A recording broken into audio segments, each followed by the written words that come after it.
"I wish it need not have happened in my time," said Frodo. "So do I," said Gandalf, "and so do all who live to see such times. But that is not for them to decide. All we have to decide is what to do with the time that is given us. I don't know half of you half as well as I should like, and I like less than half of you half as well as you deserve. The world is indeed full of peril, and in it there are many dark places. But still there is much that is fair, and though in all lands love is now mingled with grief, it grows perhaps the greater." Deserves it? I dare say he does. Many that live deserve death, and some that die deserve life. Can you give it to them? Then do not be too eager to deal out death and judgment. For even the very wise cannot see all ends. It's a dangerous business, Frodo, going out your door. You step onto the road, and if you don't keep your feet, there's no knowing where you might be swept off to.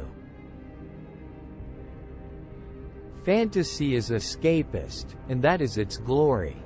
If a soldier is imprisoned by the enemy, don't we consider it his duty to escape? If we value the freedom of mind and soul, if we're partisans of liberty, then it's our plain duty to escape, and to take as many people with us as we can.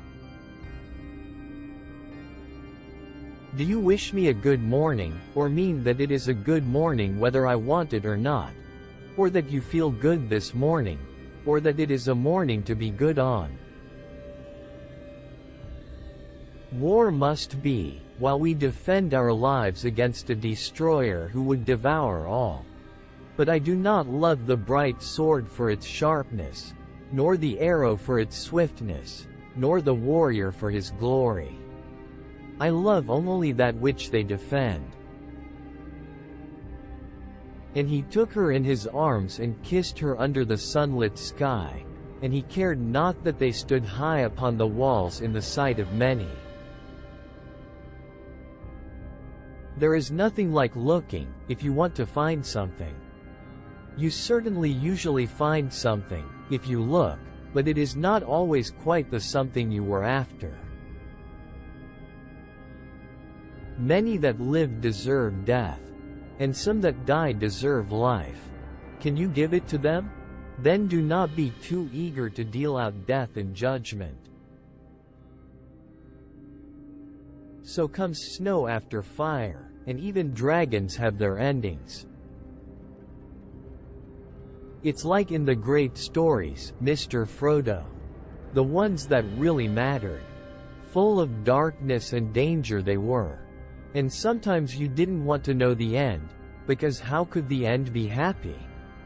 How could the world go back to the way it was when so much bad had happened? But in the end, it's only a passing thing, this shadow. Even darkness must pass. I have claimed that escape is one of the main functions of fairy stories, and since I do not disapprove of them, it is plain that I do not accept the tone of scorn or pity with which escape is now so often used.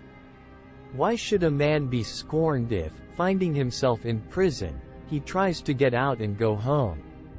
Or if he cannot do so, he thinks and talks about other topics than jailers and prison walls.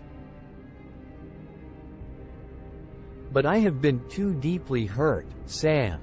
I tried to save the Shire, and it has been saved, but not for me.